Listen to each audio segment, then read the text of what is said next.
Hello friends, Radhe Radhe. आज हम आप लोगों के लिए हल षष्ठी की कथा लेकर आए हैं। ये अभी सावन ख़त्म हो रहा है। शुरू भादों के जन्माष्टमी से 2 दिन पहले जो छठ पड़ेगी वो हल षष्ठी व्रत की छठ पड़ेगी। उस दिन छठ का व्रत रखा जाता है अच्छी संतान के लिए, कि हमारी संतान अच्छी हो, स्वस्थ हो, आज्ञाकारी हो, गुणवान हो, दीर्घायु हो।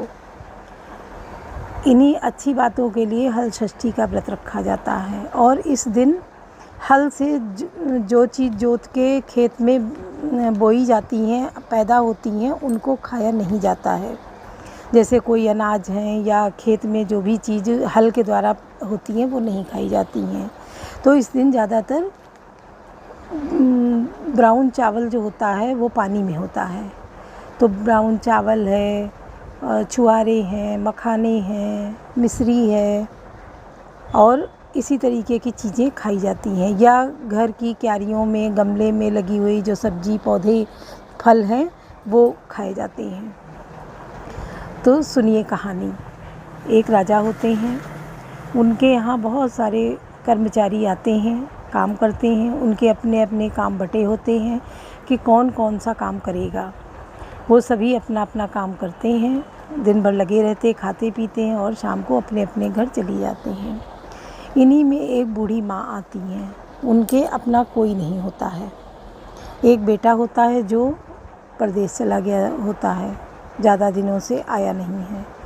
तो वो काम करती हैं। हल षष्ठी पड़ी, उसके एक दिन पहले वो बोल आई। अच्छा, राजा का क्या था, जब राजा निकलते थे तो उन बूढ़ी माँ को देख के 2 शब्द ज़रूर बोल के और निकलते थे।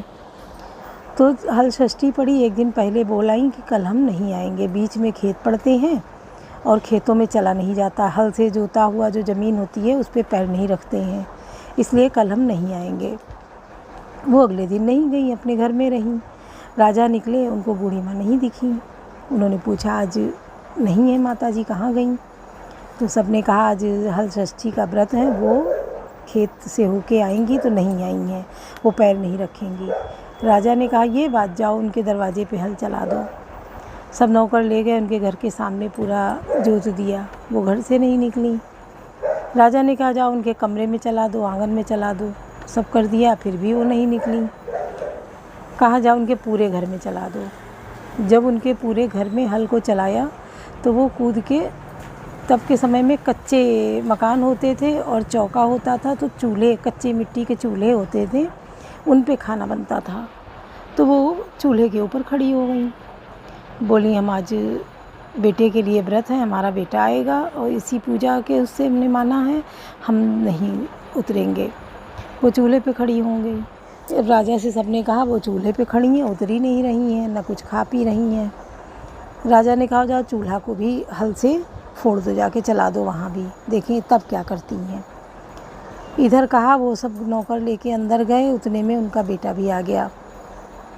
और जैसे ही चूल्हे पे हल लगाया, वो कूद के छत की जो लकड़ी की धन्नी पड़ी होती है, छत बनती है धन्नी के सहारे, उस धन्नी को पकड़ के लटक गई दीवार सहारे और बोली दो दो दो दो, जोता खेत न रौंदो।